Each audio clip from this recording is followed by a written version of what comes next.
Assalamualaikum everyone, welcome to Vocabgram. Daily vocabulary is remittance. It was a request by Umair Bashir and Umair. Here's your lesson. Remittance is a noun and it means an amount of money that you send to someone. देखिए, कोई भी एक amount, एक money जो है वो किसी एक इंसान किसी दूसरे इंसान को, या एक ऑर्गेनाइजेशन किसी दूसरे ऑर्गेनाइजेशन को, या एक कंट्री किसी दूसरे कंट्री को जो भेजती है, पैसा भेजती है, वो किसी भी मीडियम के थ्रू भेजे, चाहे वो चेक के थ्रू भेजा जाए, चाहे वो बैंक ट्रांसफर के थ्रू भेजा जाए, या चाहे जैसे पेपॉल हो गया, या कोई और जो भी जितने भी मनी एक जगह से दूसरी जगह सेंड करने के जितने भी मीडियम्स हैं, किसी भी मीडियम के थ्रू जब पैसा भेजा जाता है किसी दूसरे को, उसको रेमिटेंस कहा जाता है, उस अमाउंट को रेमिटेंस कहा जाता है। अच्छा, आपने एक इसकी जो कॉमन एग्जांपल मैं आपको बताऊं, आजकल आप लोग बहुत ज़्यादा सुन रहे होंगे कि जो भी जलसे चल रहे हैं इमरान खान के, उसमें वो अक्सर ये बोलते हैं ना कि इतना जो रेमिटेंस है वो हर साल ओवरसीज पाकिस्तानीज जो वो पाकिस्तान में भेजते हैं। क्या कहने का मतलब उनका मतलब ये है कि जो भी बाहर के मुल्कों में रहते हैं पाकिस्तानीज, जो मुल्क से बाहर रहते हैं, वो हर साल एक अमाउंट ऑफ मनी जो है वो हर साल जो पाकिस्तान में पैसा भेजते हैं उसकी वो कलेक्टिव जो एक अमाउंट बताते हैं कि इतनी अमाउंट, इतना रेमिटेंस, मतलब कि इतनी अमाउंट ऑफ मनी जो है वो हर साल पाकिस्तान में ओवरसीज पाकिस्तानीज की वजह से आता है। ठीक है, तो वो रेमिटेंस उन्होंने कहा क्योंकि वो बाहर से पाकिस्तान में भेजते हैं।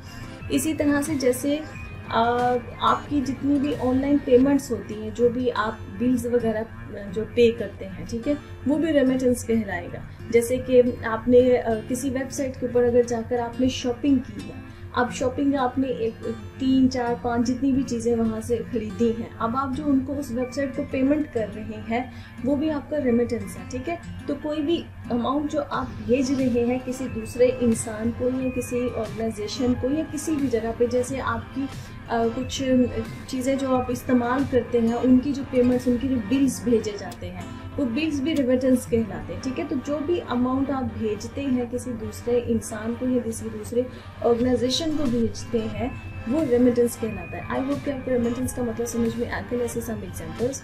Our first example is I work hard to send a good amount of remittance back home। ठीक है, कोई इंसान कह रहा है वो अपने मुल्क से बाहर रहता होगा या शहर से दूसरे शहर में रहता होगा और वहाँ पर वो जॉब करता है। अक्सर लोग होते हैं ना जो किसी दूसरे शहर में चले जाते हैं जॉब के सिलसिले में, या किसी दूसरे मुल्क में चले जाते हैं, वहाँ काम करते हैं और फिर पैसे वापस अपने घर वालों को भेजते हैं।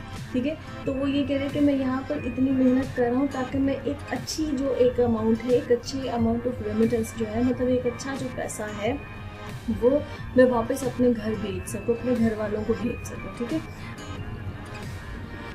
A second example is please pay all your remittance by the 15th of June। ठीक है, अब ये कोई कंपनी, कोई ऑर्गेनाइजेशन आपको कह सकती है, किसी कंपनी की कोई भी आप सर्विसेज यूज़ कर रहे हैं और आपने उनको जो भी सर्विसेज यूज़ कर रहे हैं उसकी पेमेंट नहीं की है। ठीक है, तो उनकी तरफ से आपको एक लेटर आता है और उस लेटर में जो है ना उन्होंने ये जुमला लिखा होता है कि अपने तमाम जो रेमिटेंसेज हैं वो 15 जून तक आप जो ना पे कर दें, अदरवाइज हो सकता है वो अपनी जो भी आपको सर्विसेज दे रहे हैं उन सर्विसेज को वो कैंसिल कर दें। ठीक है, तो ये रेमिटेंस कहने का मतलब यही है कि जो भी आपने पेमेंट करनी है। देखिए, पेमेंट भी तो हम किसी मीडियम के थ्रू पे करते हैं ना, चाहे हम उनको पेपॉल के थ्रू पे करें, बैंक ट्रांसफर के थ्रू पे करें या जाकर पे करें। ठीक है, तो ये जो रेमिटेंसेस पे किए जाते हैं, ज़्यादातर ये जो मीडियम्स यूज़ किए जाते हैं रेमिटेंसेस, उनको बोला जाता है जो थ्रू मीडियम पेमेंट जो है ना वो पे की जाती है। ठीक है, तो वही ये कंपनी कह रही है कि आप अपने रेमिटेंसेस जो भी आपकी ड्यूबल्स हैं, जो भी आपने अदा करने हैं, वाजिबात जिसको बोला जाता है, वो आप पे कर दें 15 जून तक, अदरवाइज हो सकता है वो अपनी सर्विसेज कैंसिल कर दें। ठीक है, a third example is we will ship the order after you pay the remittance.